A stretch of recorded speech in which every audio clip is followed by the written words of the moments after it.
that thing on? Yep. All right, fantastic. Good to see you all here, guys. How are we?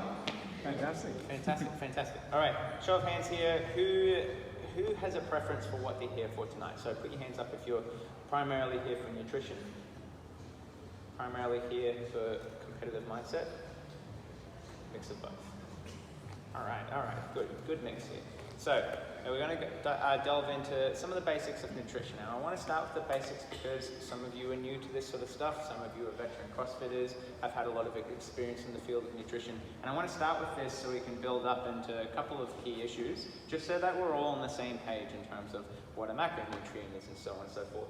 So, brilliant line here at the start of the CrossFit in 100 words. Greg Glassman came up with this. Eat meats and vegetables, nuts and seeds, some fruit, little starch, no sugar. Eat to support exercise, not body fat. So when we look at our little, I swear this is not a pyramid scheme. This is just to highlight the foundation of what is really important in terms of CrossFit and fitness. So at the very pinnacle here we have sports. You specialize in something.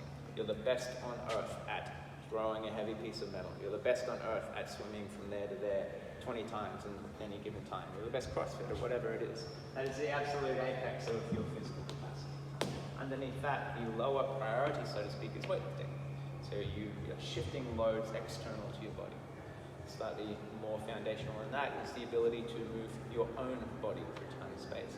And then finally, it's got our cardiorespiratory capacity, ability to breathe and move and keep doing that over a set period of time. Now, this is probably a dead giveaway given the actual nature of the discussion, but does anybody know what's in this blank little section here? Anyone? Nutrition. Nutrition. Amen to that. All right, nutrition. Now, when I'm talking about nutrition here, that's basically anything that goes into your body, cool, that you eat, that you consume orally. Now, I'm primarily going to focus on food here. So we'll talk a little bit about supplements, particularly if you have those questions towards the end, but food is my primary concern. So real food. Now, it's very easy to distinguish between real and fake food. So does anybody know what the ingredients of an apple would be? An apple. It's very, very easy to discern what is real and what is fake foods. And you go to the absolute end of the spectrum, you look at some of the protein supplements that you've got in there with 50 syllable words that some people with PhDs in nutrition wouldn't even know. Okay, so if you want to know what you're putting into your body, start with the basics. What is a single ingredient food? Those are the things that you need to be concerned with as the priority of what goes into your body. Now, micronutrients. So don't ask me to list every single micronutrient and all the benefits that have for your body. It is vast. All you need to know is that these are responsible for a lot of the smaller functions in your body, things like your eyesight, your bone density, and so on and so forth. And a brilliant way to maximize how much macronutrients you take in is to take in a lot of vegetables. Vegetables are king. Fruit are also really good too, and to make your plates colorful.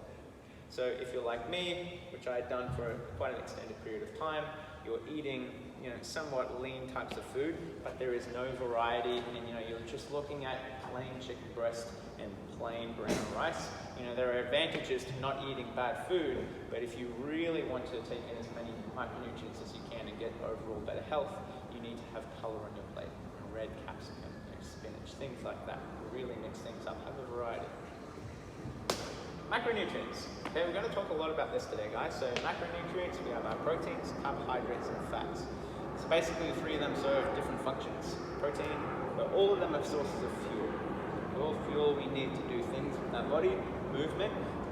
Protein isn't necessarily a really good fuel source for movement so much as it is also to aid with muscular recovery and to build muscle mass, hopefully in time get those muscles to produce more force and become stronger.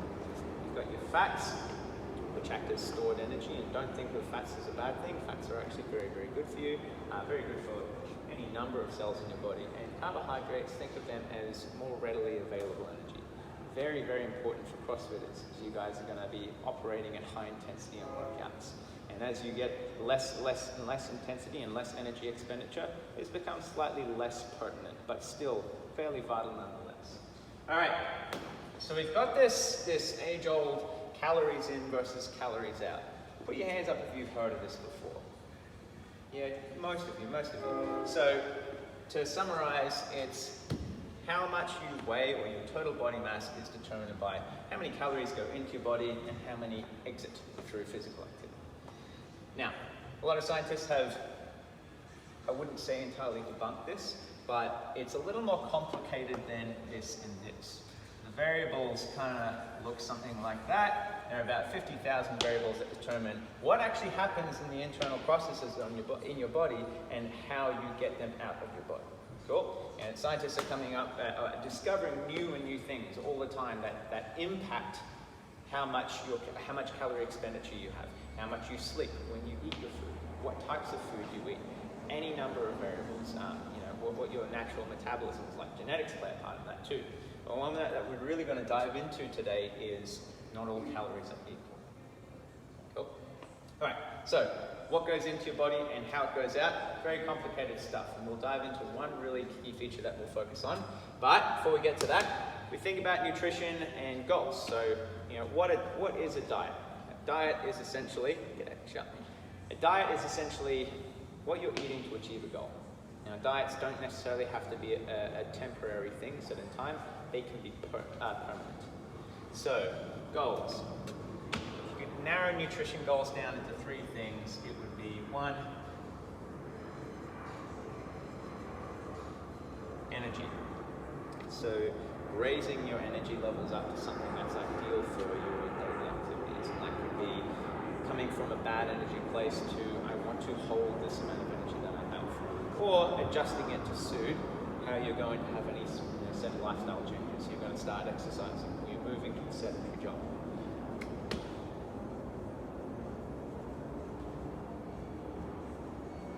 Increase or sustain.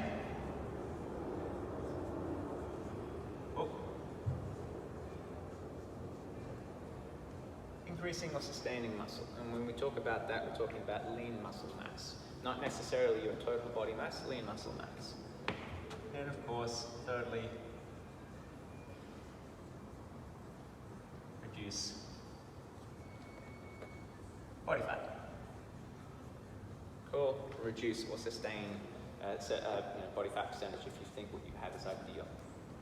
And of course, you can double those amount of goals by assuming that someone with obscure objectives wants to reduce their energy levels, add body fat, and reduce muscle mass. But for the sake of common sense, we're just going to assume that these are the three directions that you can take it. It's very important with these goals is that you don't go all out in trying to change everything at once. So if you want to improve your energy levels, that could look something like, adding more carbohydrates or even just getting more sleep. But let's just stick with nutrition, adding carbohydrates. If you're wanting to reduce body fat, you need to regulate the types of food that dictate, energy levels, like your carbohydrates and your fat. And then, of course, increasing, sustaining muscle mass, you might want to consider eating more protein. So, are there any questions so far? Great. I got a quick question for you guys. Fat. What does fat do? Anyone off the cuff want to just give me an answer? Don't worry, you're not on screen. Makes you feel satiated. Makes you feel satiated. That's actually something I haven't spoken about yet, but I am going to get into. It's an extremely, extremely valuable piece of information. Sorry? Some of it's protective. Some of it is protective, absolutely. Makes cholesterol as well. Makes cholesterol. Fat does a lot of things. Thank you. And we're going to narrow the focus in on one thing. Do you want to add anything else? Energy stores, like if you don't have food or something. Yes, absolutely. So when we talk about the fat burning zone, that's sort of like the endurance type of training. So a lot of sports exercise scientists have settled on this time frame of 20 minutes and beyond of time of relatively intense exercise that you need to start burning fat. That's debatable, and different levels of intensity can change the time in which you start to burn fat. But that's really, really good.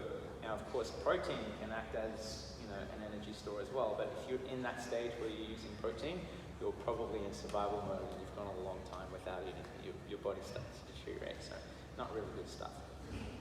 So, let's talk about your blood sugar levels. So, what happens in your body when you get these cravings? Now, the reason why I really wanted to hone in on this is because there are a lot of people out there that have a good general sense of what is good to eat, but actually carrying that out is the hard part.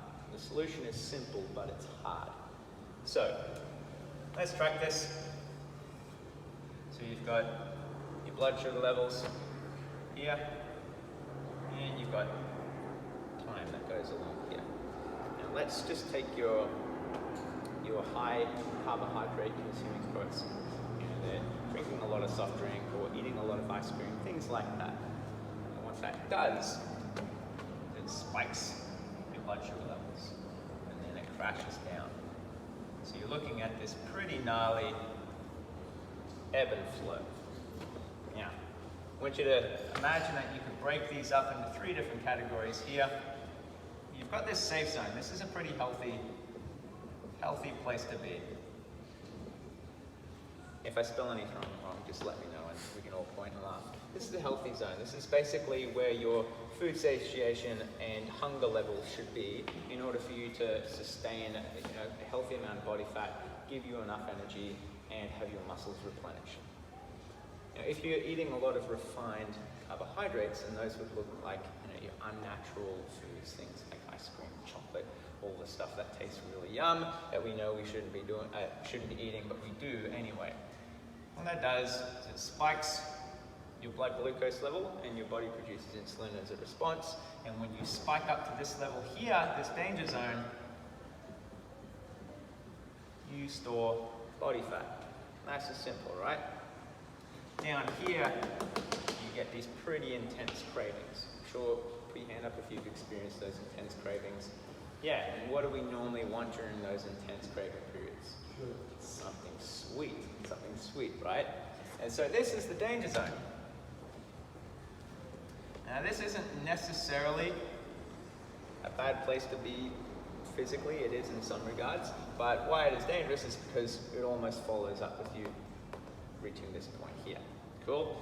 You have some sugar, you store some fat, you come crashing down, all you want there is more sugar, and so the cycle continues. So, effects of protein. Effects of protein can really act to dampen the spike in which things come. So if you're having ice cream and steak, that's a terrible combination. But use your imaginations to imagine, something high in sugar, and you're dampening it with some sort of protein source. What that's going to do is mitigate the height in which these levels spike here to varying degrees depending on your eating. Now, if you add fat to the equation, that dampens the ebb and flow of your blood glucose levels even more. And so it's looking something a little bit more like this. Cool? So, what I'm trying to tell you is, eat all of your macronutrients, protein, carbohydrates, and fats. So this works really well if you're eating them all together. So, you've got the classic, if it fits your macros, type of diet, where in any given 24-hour period, you can eat whatever you want. I can bang out all of my fats in the morning. I'll eat, whatever types of fats I want. It could be avocado, it could be, something not good in fats.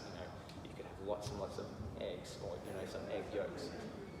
Then for lunch, I just want to bang out all my protein. You're just eating steak, chicken, all the rest of it. And at night, you have 3 liters of ice cream. Doesn't work. Cool. The more close together you can bind those 3 different macronutrients into one time period, the more you're going to level out like that. Cool. And so it's very important to separate the distinction between what is environmental and what is entirely within the person itself. So it's very easy to beat yourself down and think, I'm continuing this cycle because, I've the mental resilience of tissue paper, or, I'm not very disciplined. And usually what that leads to is more jagged spikes like that, because what do a lot of people do when they're not feeling very comfortable with themselves as a person? Probably more sugar. Not for everyone, but comfort food is a real thing. And most of the time, it's just determined by your environment. Cool? Something really important to consider. Now, not so prevalent anymore. About 5 years, there was quite a radical push. 2014 onward, there was a real radical push to take fat out of the demonized limelight of what actually turns your body fat or spikes your body fat up. Now, unfortunately, that news hasn't reached everyone, and I'm really preaching to the choir here. Most of you in the audience are pretty switched on with that sort of stuff. But people can still demonize fat for a number of reasons. You know, we have this cognitive amnesia or the source amnesia of where our knowledge of these sorts of things came from. You look back to the late 90s or even at the dawn of the century when companies like Sanitarium dictated what our food charts said. And as a result, there was absolutely no fat on those food charts. What does Sanitarium sell? Does anyone want to have a guess at which of the macronutrients they try and sell the most? Carbohydrates. Carbohydrates. And fat is an appetite suppressant. Cool. If you eat fat, you'll have less cravings for carbohydrates. Somebody loses a profit as a result of that. Now, to add insult to injury, it's companies like that coined the phrase, breakfast is the most important meal of the day. Right on, right on. When we think about that sort of stuff, other than bacon and eggs, does anybody know, or what types of foods come to mind when we think about breakfast stuff? Cereals and shit like that. Yeah, absolutely. And funnily enough, the only fats that those companies were purporting, or maybe you can include in your diet, fats from milk, because milk goes pretty damn well with cereal. So I'm not saying that you need to have an anti-establishment bias where everything that the government reports is wrong, but have a healthy skepticism. Cool? All right. Any questions so far? Fantastic. So, in terms of what to put on your plate, that varies from person to person. So I'll talk to you now about a very rough guideline around what your plate should look like, and of course it is a rule of thumb. So when we're talking about carbohydrates, you can have very low macronutrient dense foods like vegetables, excellent for your micronutrients, very, very low in carbohydrates and everything else, excellent to have on your plate. You also want carbohydrate dense foods that aren't too high, that don't spike your blood glucose levels up like that. Things like starch that are just in that sweet spot of a dense amount of carbohydrates that aren't going to store body fat. Brown rice, sweet potato, foods like that are excellent to have on your plate. You also want some protein, so steak, vary your meats, have your red meats, have your poultry, have your chicken breast, seafood as well, mix those up, so you're also going to have an excellent blend of fats in there on top of the fats that you should be putting on your food as well. Things like avocado, a little side dish of almonds. And the proportions look something like 2 fists worth of carbohydrates, about 1 open palm or a fist of protein, and then inside of your palm, like a teaspoon or even just a thumb of fat. Cool? Always put more fat on your plates, just a thumb should do. All right, thumbs up for fat guys, right on. Cool. Oh, I actually got a thumbs up, that's awesome. So that is it in a nutshell in terms of roughly getting what you need on your plate. If you're wanting to refine that a little bit more, we can operate off of these percentages.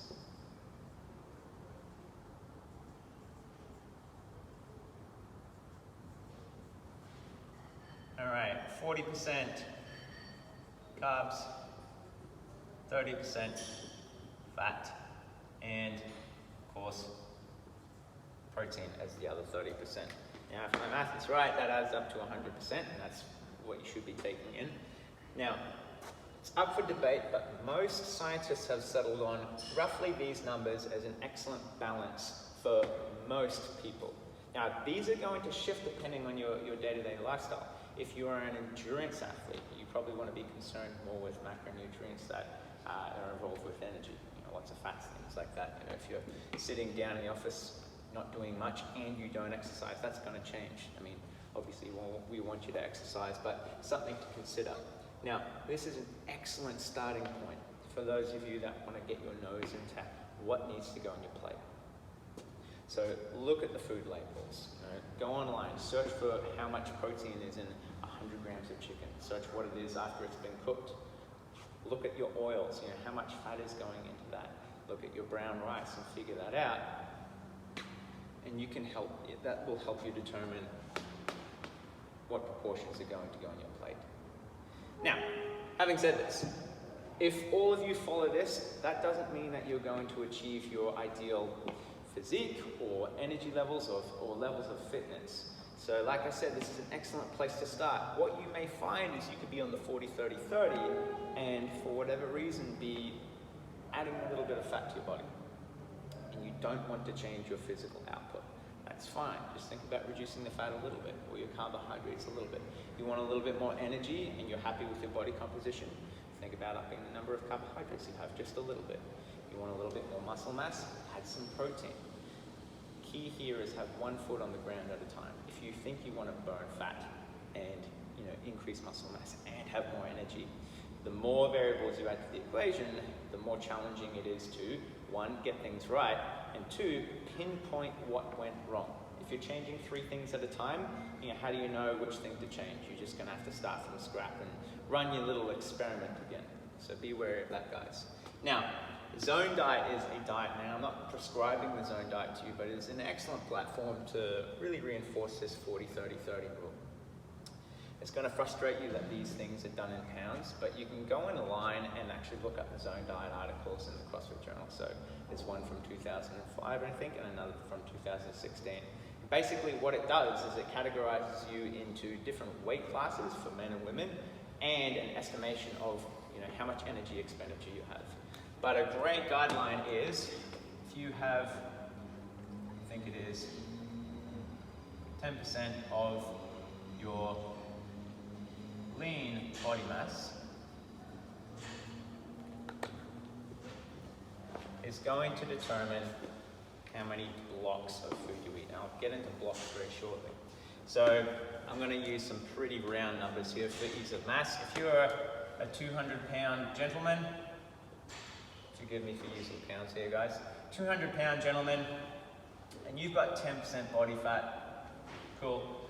Let's call that 180 pounds of lean mass.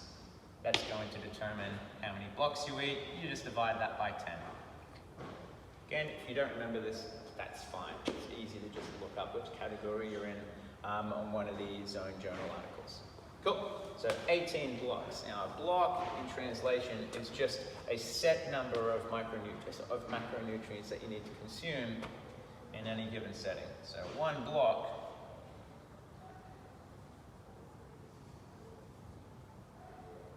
is equal to, got 7 grams of protein,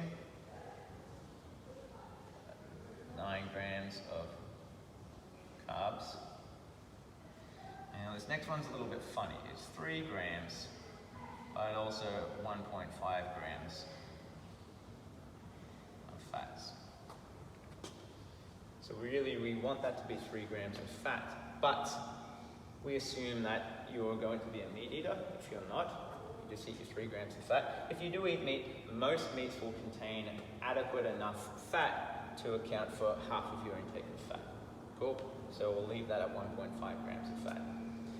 If you're relatively large male, and you have a reasonably high energy output, you might be having 3 5-block meals and maybe a couple of 3-block snacks between those as well. So that being said, if you have a 5-block meal, you're looking at 35 grams of protein. Stop me if my math is wrong. 45 grams of carbs. And depending on which metric you're using, you'd be looking at either 15 or 7.5 grams of fat. Okay, now so from there it's not too difficult to do the maths.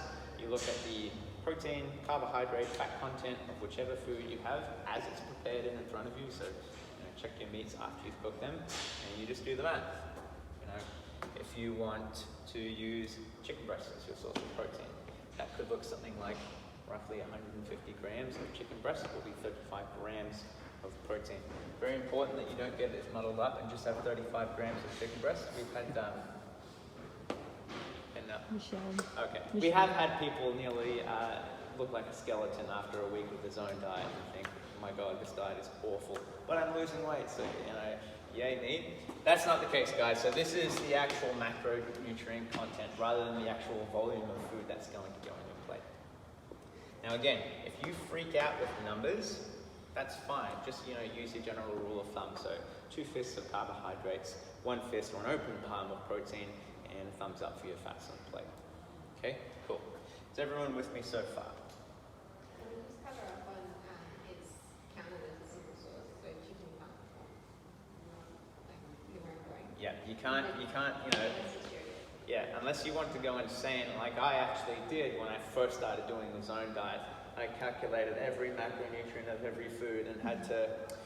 You ever see those 3-scale things where you move one, two of the others move, and you get like you're frantically trying to get things right? Imagine doing that at every meal of every day when you're cooking. That was my first couple of months in the zone diet before I read the next page on the article and went, oh, okay, yeah, silly me. Reading is really important. So, let's say you've got your chicken breast and there is protein in it and there are other macronutrients. You count the dominant feature. Cool. So if it's mainly about protein, you just concern yourself with that. Cool. You know, if you're looking at an avocado and there's macronutrients in there other than fat, but fat is a dominant feature, you only count that as a factor. Does that make sense? Groovy. All right. Really good question. Has anyone got any more so far? Neato. So this brings us back to eat to support exercise, not body fat. And when it says, not eating to support body fat, that means don't eat to fuel your ideal body fat. Eat to support exercise, and your ideal body fat will almost always eventuate from that. So if you're feeling really, really good and you're exercising and you're eating just enough, you will probably trim down to your ideal body fat. Of course, unless it looks something like 3% body fat, in which case probably not going to be very functional for very long. Cool, unless you're functional playing the dead fish game. Cool. All right. Now, before we get on to discussing supplements, has anyone got any supplement questions that they want to raise first? Yay? No? Yes? What do you think about eating like before and after exercise? Do you used to keep the same ratios no matter what time of the day, no matter what? Yeah, so, and that is a really good question. So, in case you couldn't hear it, and for those of you at home, the question was asked, correct me if I'm wrong here, but when is a good time to eat before and after exercise, and do you change the ratios or the volume of food depending on those times? Would that be correct? Okay, so eat to support exercise. That means you have to sort of go on your own journey and figure that out for yourself. My old training partner from Noosa, Ben and I, we had polar opposite ideas about eating food. I loved stuffing my face right before a 20-minute AMRAP. He couldn't touch a grain of rice beforehand, otherwise he would throw up. So there's no right or wrong answer there, you just have to do a bit of exploring. That is going to involve you getting a little bit uncomfortable because you don't know if eating before or after is better for you individually unless you try it. So you have to risk, finding that uncomfortable zone in order to determine whether it's uncomfortable or if it's really, really good. And same thing applies to things like arousal levels before and after, like what time of the day you train, which we'll get into in our next piece. In terms of volume, you don't want to, it's okay, I think, to reduce the volume before, so maybe you can't handle a 5-block before a workout, but 3 blocks actually works out really well. I would try and keep your total daily input the same. So if that 5-block gets reduced to a 3-block, try and transform another 3-block into a 5-block later on. Again, there is no right or wrong answer to that. You have to figure that out for yourself. Cool? All right. Now just be aware that anything that you eat that's in excess of your energy expenditure gets stored as fat, no matter what it is. Cool? All right. That's, what time are we at the moment? About 30 minutes. 7:31. Okay, I'll take that. Supplements. So I get asked the question about supplements all the time, and my advice is to get the foundations of your food sorted first. So start focusing on real food. Start focusing on getting a good balance of macronutrients. Make your plate colorful. Test if that diet is suiting your energy needs throughout the day and in here. Then you can start thinking about incorporating supplements. The dealio is a lot of the studies that are done to test the efficacy of things like whey protein, when you're assessing if there's any genuine difference between the two, you're looking at mostly the effect on athletes. And the reason for that is because when you have athletes, you're taking away any of the other variables that may impact it, because they're all motivated individuals. They're all, of similar genetic structure. So if you got a whole bunch of gymnasts or a whole bunch of rowers, they're all motivated, they all eat really well. All of those things are taken out of the equation, and the impact that it has is significant, but it's only really small. And so if you start ingesting a lot of things like whey protein, it may detract from what you put into your body in terms of real food. So think of nutrition as the foundation as eating real food before you get into things like protein supplements. You've also got other things like creatine, really high risk, little reward, particularly for those of you that aren't getting competitive. If you're just going to use creatine as a way to add water weight to your body and then cycle off it again if you have to, and then just drop the weight, not really get a lot stronger unless you're doing it properly. Bear that in mind. Cool. Has anyone got any supplement questions? Fantastic. Yes. Omega-3s. Cool. So the best way to get things like more omega-3, or let's say more calcium or more vitamin A, prioritize getting them from sources of food. Now the good thing about a lot of the supplements that we get for vitamins and minerals is they're really, really good for people that have allergens to food. Some people, they can't eat seafood. As a result, they get their fatty acids from other sources that aren't food. And that's a really good way to overcome that for people that have nutritional deficits. Cool. I definitely advise finding out where those food sources are, where the sources of those micronutrients are from food, and incorporating more of them into your diet. And rotate. Eat your seafood, eat your red meat, eat your poultry, eat your eggs, eat your different colored vegetables as well. Vegetables are king, that sort of stuff. Does that answer your question? Yeah. And omega-3 is good. Yeah. Any more questions? All right, no one has any questions? All right. Question, I'm representing the vegans, even though I'm not actually a vegan, just people watching. Yeah. There's a lot of focus on the lean protein sources. What are the alternatives for the non-meat eaters? Lentils. Lentils are pretty good. And beauty of that is they're pretty affordable. Not as enjoyable as a good steak, but that's a lot of those decisions are made ethically, and with that comes some sacrifice. And I've been a vegetarian and vegan before, so I know exactly how it feels. Tofu is another option, and plant-based proteins are another good option as well. Sorry. Tempeh. I really wish I got into that while I was suffering eating my bland tofu. If there's anything I'm not good at, it's actually coming up with things that taste good. So if you ever want advice of beautifully crafted dishes, don't ask me. I can tell you yes or no, put that in your body or not, but don't come to me for recipe ideas. Cool. No more questions? Fantastic. If you have any Sir, you come by your grandpa.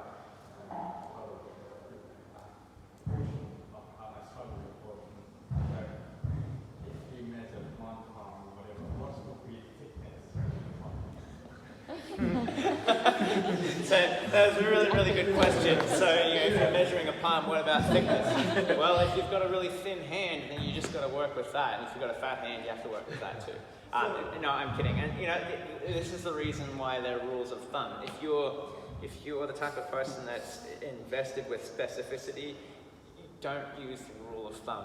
Measure things. But if you're the type of person that goes, this palm looks okay, probably pretty big or average sized palm, then you're probably the type of person that's pretty content with the rule of thumb.